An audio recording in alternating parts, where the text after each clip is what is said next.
स्थानिक गुन्हे शाखा अकोलाकडून अवैधरित्या गावठी पिस्टल बाळगणाऱ्या आरोपीसह गावठी पिस्टल व जिवंत काडतूस असा एकूण 71,000 रुपयांचा मुद्देमाल हस्तगत. दिनांक 15 जून 2024 रोजी स्थानिक गुन्हे शाखा अकोला येथील पोलीस उपनिरीक्षक गोपाल जाधव व पथकास येणाऱ्या बकरी ईद सणानिमित्त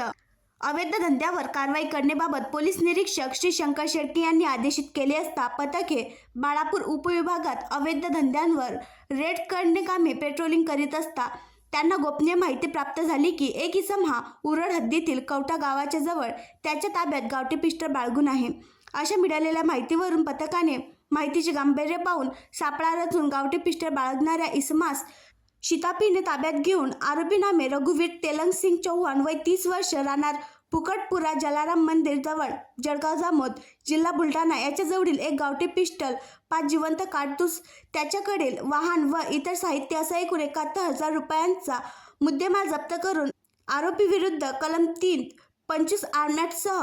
135 महाराष्ट्र पोलीस कायदा अन्वये गुन्हा नोंद करण्यात येत असून आरोपी पुढील तपास कामे पोलीस स्टेशन उरड यांच्या ताब्यात देण्यात येत आहे. सदरची कारवाई ही मान्य पोलीस अधीक्षक श्री बच्चन सिंग साहेब, मान्य अप्पर पोलीस अधीक्षक श्री अभय डोंगरे साहेब, पोलीस निरीक्षक श्री शंकर शेळके स्थानिक गुन्हे शाखा अकोला यांच्या मार्गदर्शनाखाली स्थानिक गुन्हे शाखा अकोलाचे पोलीस उपनिरीक्षक गोपाल जाधव, पोलीस अंमलदार रवींद्र खंडारे, महेंद्र मलिये, अविनाश पाचपोर, गोकुळ चव्हाण, वसीम शेख, भीमराव दिपके, चालक पोलीस हवालदार अक्षय बोबडे यांनी केली आहे.